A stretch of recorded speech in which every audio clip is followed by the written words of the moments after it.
Jumpa lagi di Vestok, channel kesayangan kita yang membahas mengenai keuangan, bisnis, dan juga investasi. Terima kasih pada Bapak Ibu sudah klik video ini. Dan di kesempatan kali ini kita akan belajar lagi bersama tentang emiten-emiten yang ada di Bursa Saham Indonesia.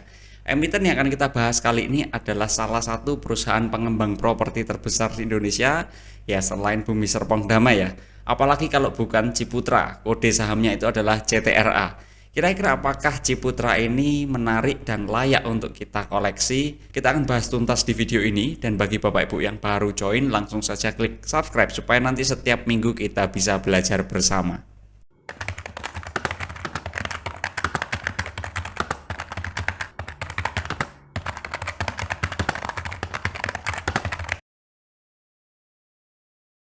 Kita langsung masuk ke pembahasannya. Ciputra Development Tbk atau CTRA ini adalah salah satu perusahaan pengembang properti terbesar di Indonesia yang didirikan oleh Ciputra pada tahun 1981.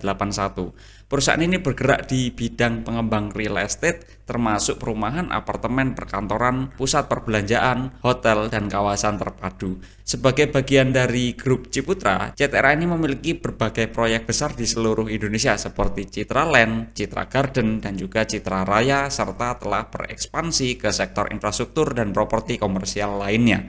Saham CTRA terdaftar di Bursa Efek Indonesia sejak tahun 1994 dan dikenal sebagai salah satu emiten properti yang aktif di pasar modal Indonesia.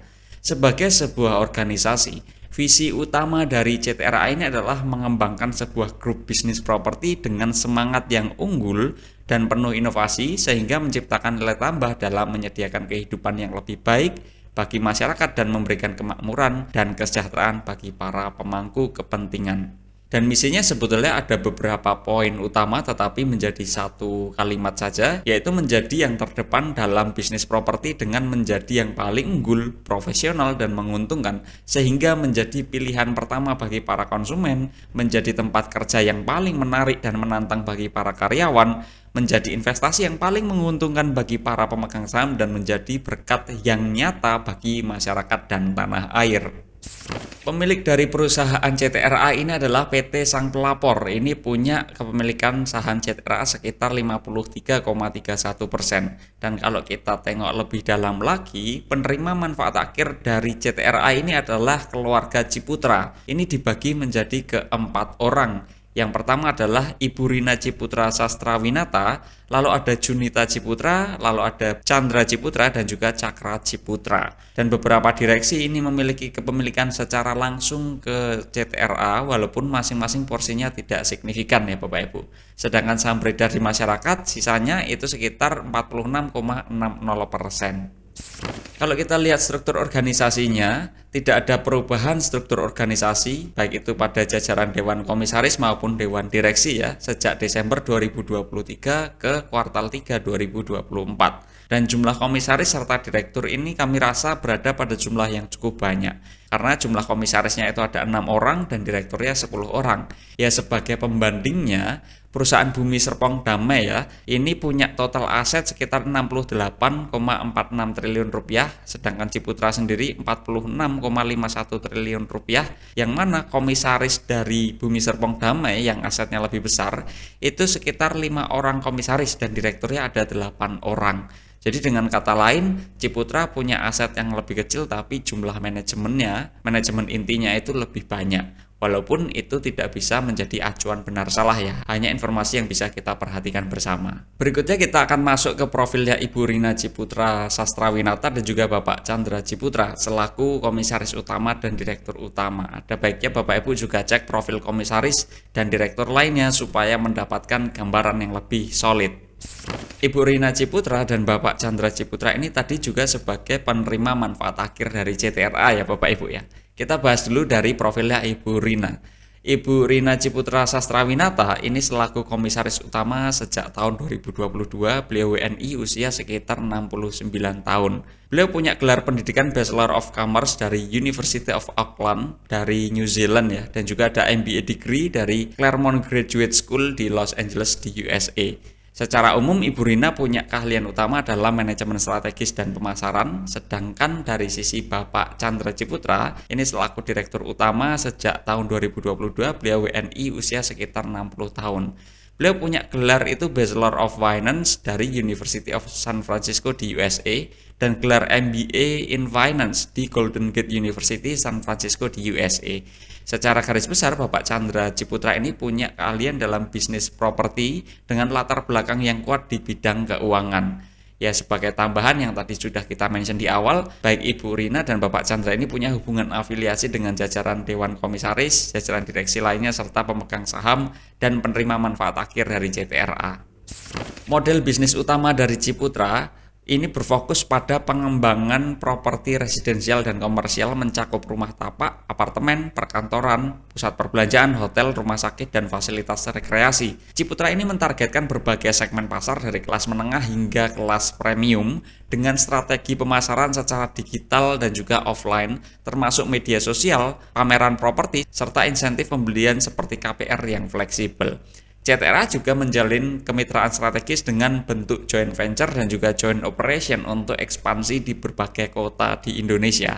Dengan lebih dari 87 proyek aktif di 34 kota, Ciputra ini memperluas cadangan lahan dan meningkatkan pendapatan berulang dari properti komersial guna mendukung pertumbuhan jangka panjang. Dalam bisnis dari CTRA sendiri, kalau kita telusuri lebih dalam, keunggulan utamanya yang kita lihat adalah CTRA ini punya brand yang relatif kuat dengan diversifikasi geografis yang luas. Hal ini bisa memungkinkan CTRA ini melakukan ekspansi di berbagai daerah dan memitigasi risiko pasar lokal serta meningkatkan daya tahan bisnis. Sedangkan kelemahan utama dari CTRA ini adalah CTRA punya ketergantungan yang tinggi pada penjualan residensial serta kondisi pada ekonomi makro.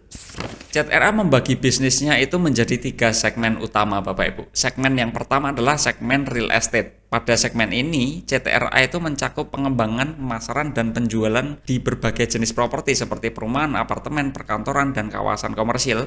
Fokus utama dari segmen ini adalah pada proyek properti untuk end user, serta berbagai proyek investasi jangka panjang yang bertujuan untuk memenuhi permintaan pasar properti yang terus berkembang di Indonesia. Sedangkan pada segmen sewa, ini berfokus pada pengelolaan properti yang disewakan seperti pusat perbelanjaan, gedung perkantoran, dan ruang komersial. Pendapatan yang diperoleh dari segmen ini bersifat pasif dan berkelanjutan dengan model bisnis berbasis kontrak sewa jangka panjang yang memberikan stabilitas pendapatan bagi perusahaan. Dan pada segmen lain-lain ini mencakup kegiatan yang mendukung bisnis utama perusahaan seperti pengelolaan investasi properti, proyek kolaborasi, dan kegiatan non-inti lainnya. Serta segmen ini juga mencakup kegiatan operasional tambahan yang dapat meningkatkan potensi keuntungan dan ekspansi dari CTRA.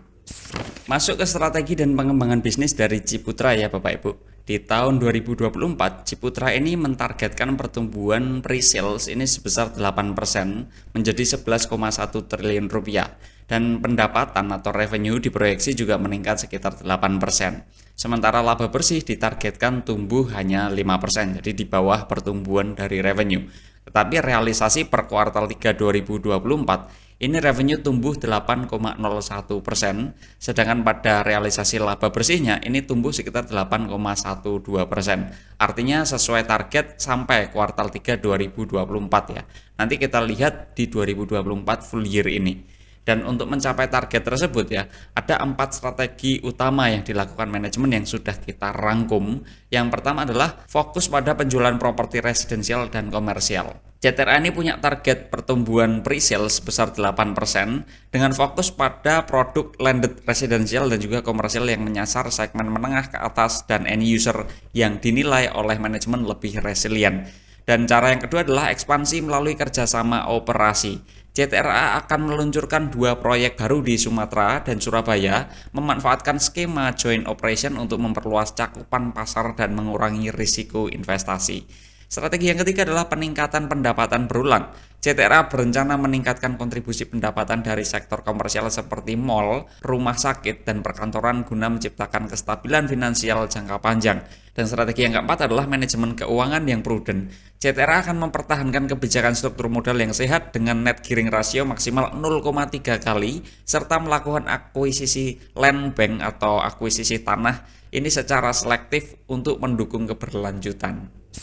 Nah, kita masuk ke bagian laporan keuangannya. Kita bahas dulu di sisi neracanya Bapak Ibu. Per kuartal 3 2024 ya, aset lancar ini punya porsi sekitar 56,92% dan posisi aset tidak lancarnya sekitar 43,08%. Pada posisi aset lancar yang paling dominan ini adalah persediaan. Ini sekitar 48,05% dari total aset lancar, serta ada kas dan setara kas. Ini sekitar 38,07% dari total aset lancarnya. Sedangkan pada aset tidak lancar ini didominasi oleh tanah untuk pembangunan. Ini sekitar 45,86% dan properti investasi ini sekitar 25,04%. Sehingga dengan kata lain sebetulnya persediaan baik itu tanah, bangunan dan lain-lainnya ya dari Ciputra ini punya porsi yang cukup signifikan ya, karena di aset lancarnya tadi dominasinya paling tinggi di persediaan dan di aset tidak lancar adalah tanah untuk pembangunan yang paling dominan. Dan rata-rata pertumbuhan aset tidak lancar ini tumbuh sekitar 6,09% per tahun sejak tahun 2013.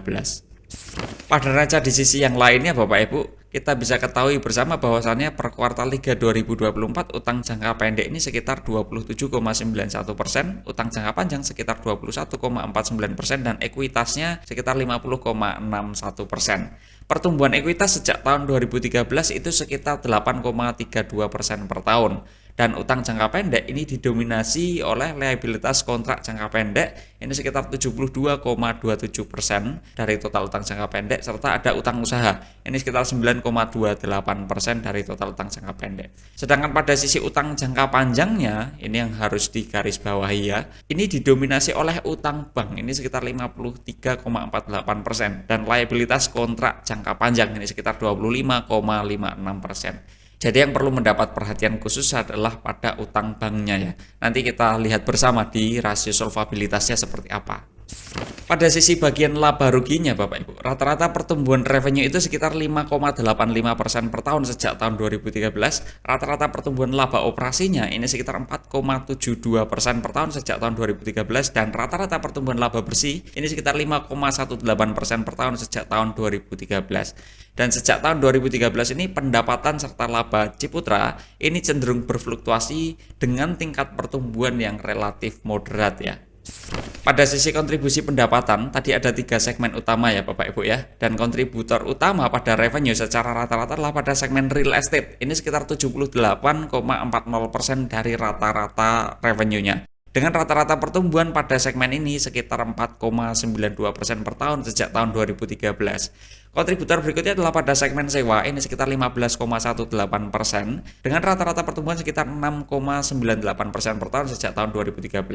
Dan kontributor yang terakhir adalah pada segmen lain-lain, ini kontribusinya secara rata-rata sekitar 6,41% saja dengan rata-rata pertumbuhan sekitar 17,81% per tahun sejak tahun 2013. Nah, pada sisi kontribusi laba kotornya atau gross profitnya Bapak Ibu, ini kita bisa lihat dari 3 segmen utama yang ada. Kontributor utama pada laba kotor secara rata-rata adalah pada segmen real estate. Ini rata-ratanya sekitar 77,39% dengan rata-rata pertumbuhan sekitar 4,69% per tahun. Sedangkan pada segmen sewa yang menjadi kontributor berikutnya, ini punya rata-rata sekitar 16,46% dari rata-rata laba kotor dengan rata-rata pertumbuhan sekitar 5,22% per tahun sejak tahun 2013. Sedangkan pada segmen lain-lain ini berkontribusi sekitar 6,16% secara rata-rata pada laba kotornya dengan rata-rata pertumbuhan sekitar 19,76% per tahun sejak tahun 2013. Ya, dengan ini kita bisa ketahui sebetulnya masih sangat bergantung pada segmen real estate ya Bapak Ibu ya.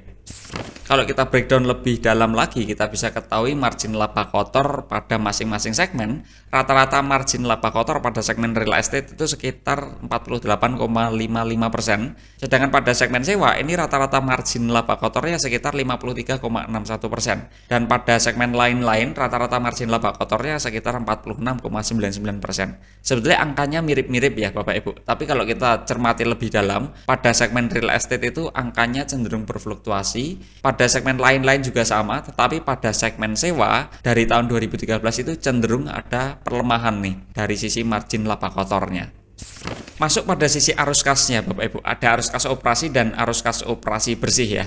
Kita lihat pada arus kas operasi dari CTRA nilainya itu selalu positif sejak tahun 2013 walaupun fluktuasinya cukup tinggi. Tapi rata-rata pertumbuhan sejak tahun 2013 itu sekitar 22,94% per tahun ya. Sedangkan pada arus kas operasi bersihnya ini punya fluktuasi yang lebih tinggi lagi. Walaupun sejak tahun 2019 ini nilainya selalu positif ya. Rata-rata free cash flow per share dari CTRA sendiri sejak tahun 2013 itu sekitar 8,80 rupiah per lembar saham. Tetapi kalau kita ukur sejak tahun 2019, rata-rata free cash flow per share-nya itu sekitar 82,65 rupiah per lembar saham. Jadi kalau di harga Rp1.000 contohnya kita beli nih di harga 1.000, kita setiap tahunnya itu dapat 82,65 rupiah per lembar sahamnya. Semakin murah harganya otomatis imbal hasil free cash flow yang kita peroleh juga semakin tinggi. Ya, kita masuk ke rasio profitabilitasnya Bapak Ibu. Rata-rata net profit margin dari CTRA sendiri sejak tahun 2013 itu sekitar 17,45%, sedangkan rata-rata return on equity dari CTRA sejak tahun 2013 itu sekitar 8,21%. Kalau kita kategorikan dari data yang ada ya, rata-rata tingkat profitabilitas pada pengembalian modal atau return on equity ini pada tingkat yang relatif moderat ya. Sedangkan pada margin labanya ini tergolong tinggi karena bisa di atas 15%-an. Kita masuk ke rasio aktivitas ya Bapak Ibu. Bisa kita ketahui bersama bahwasannya tadi Ciputra itu punya persediaan yang cukup signifikan. Sehingga datanya di sini menunjukkan Ciputra ini bisa mengubah persediaan menjadi penjualan dengan periode waktu sekitar 942 sampai 944 hari. Yang mana kalau pada bisnis properti semakin banyak land bank yang dia punya, ya tentu days inventory-nya semakin tinggi. Sebenarnya data ini tidak bisa kita gunakan secara langsung ya, hanya kita bisa ketahui berapa lama cadangan persediaan yang mereka miliki itu bisa habis. Pada sisi yang lain, Ciputra ini punya piutang usaha dengan rata-rata waktu penagihan menjadi kas sekitar 28 sampai 30 hari. Artinya piutang usahanya tidak ada yang terlalu perlu dikhawatirkan. Dan Ciputra punya waktu sekitar 65 sampai 89 hari untuk membayar utang usaha yang dimilikinya. Pada rasio likuiditasnya Bapak Ibu kita bisa ketahui dari current ratio dan juga quick ratio. Kita bisa ketahui risiko dari rasio likuiditas Ciputra ini berada pada level yang relatif moderat ya, kita kategorikan. Kenapa? Karena posisi quick ratio ini sekitar 105,93% di kuartal 3 2024. Dan sejak tahun 2013 kondisi likuiditas ini relatif ada perbaikan secara gradual. Sedangkan pada sisi rasio solvabilitasnya, nah ini yang harus di-note oleh para investor. Secara umum resiko dari solvabilitas CTRA ini berada pada level yang relatif moderat ke arah tinggi resikonya. Kenapa kita kategorikan ke relatif moderat ke arah tinggi nih resikonya? Karena angka debt equity ratio sejak tahun 2013 itu relatif hanya berfluktuasi saja di level yang tidak berbeda secara signifikan. Mirip-mirip lah 90 sampai 110-an persen. Tetapi pada sisi laba operasi dibagi dengan beban bunga ini berada pada level yang cukup berisiko nih. Karena dia laba operasi itu hanya mengcover 2,34 kalinya dari interest expenses dari data terakhir ya. Dan ini tidak ada atau belum ada perbaikan yang signifikan. Kalau kita lihat dari tahun 2013 pun masih trennya penurunan. Kita bahas dari sisi dividen yield-nya Bapak Ibu. Dividen yield ini adalah tingkat dividen yang diperoleh kalau kita beli sahamnya di harga penutupan tahun tersebut dengan rata-ratanya sekitar 1,0% per tahun sejak tahun 2013. Sedangkan pada dividen yield aksen ini adalah tingkat dividen yang diperoleh kalau kita beli sahamnya di harga penutupan tahun 2013 dengan rata-ratanya itu sekitar 1,48% per tahun. Sedangkan rata-rata dividen payout rasionya setelah kita adjust ya ini sekitar 14,77%. Ya tentu dari sini kita bisa ketahui tingkat dividennya sebetulnya tidak terlalu menarik ya. Masuk ke valuasi bisnisnya, kita hitung valuasi bisnis dengan dua metode utama seperti yang biasa kita gunakan yaitu adalah discounted cash flow dan juga price brand. Kita gunakan 5 asumsi pada discounted cash flow. Asumsi yang pertama adalah cash flow per share kita ganti dengan earning per share. Estimasi earning per share-nya sekitar 91,87 rupiah per lembar saham. Discount rate-nya kita gunakan 13. yang mana ini cukup moderat. Kalau kita mau pakai pendekatan konservatif bisa di range angka 15 sampai 18 ya. Growth rate-nya menggunakan rata-rata sekitar 5,18% per tahun, sedangkan terminal growth rate-nya menggunakan rata-rata sekitar 2%. Hasil perhitungannya itu sekitar Rp1.029 per lembar sahamnya. Sedangkan pada valuasi dengan metode price brand dengan estimasi earning per share yang sama sekitar Rp91,87 per lembar saham, dan rata-rata PI rasionya ini sekitar 16,09, yang mana dengan kualitas bisnis seperti CTRA kami rasa ya sedikit agak ketinggian ya. Dan hasil perhitungannya itu sekitar Rp1.478 per lembar saham. Nah, menariknya adalah di harga 11 Februari 2025 ini memang market sedang lesu ya, sehingga harga Ciputra pun juga tidak terlalu bagus. Di sini harga terakhir itu sekitar Rp855 per lembar saham. Kita masuk ke kesimpulannya Bapak Ibu. Kesimpulan yang pertama yang kita bisa peroleh adalah Ciputra ini merupakan perusahaan yang bergerak di subsektor properti dan real estate dengan bisnis utama adalah perdagangan properti dan real estate. Kesimpulan yang kedua, CTRA ini punya neraca yang cukup moderat dengan solvabilitas yang sedikit berisiko. Kemampuan mencetak laba bersih yang positif dengan pertumbuhan yang moderat, arus kas operasi yang positif dan relatif tumbuh, serta tingkat dividen yang relatif rendah. Sedangkan di harga saat ini di Rp855 per lembar saham, kami rasa CTRA ini berada di bawah valuasi bisnisnya atau masih undervalued. Ya, itu tadi diskusi kita mengenai bedah emiten dari Ciputra sendiri. Kira-kira apakah CTRA ini layak untuk kita koleksi atau enggak nih? Gimana menurut Bapak Ibu? Ya, kalau bagi kami sendiri, kami melihat sebetulnya Ciputra memang perusahaan yang cukup bagus. Sayangnya memang solvabilitasnya berada pada tingkat yang sedikit berisiko ya.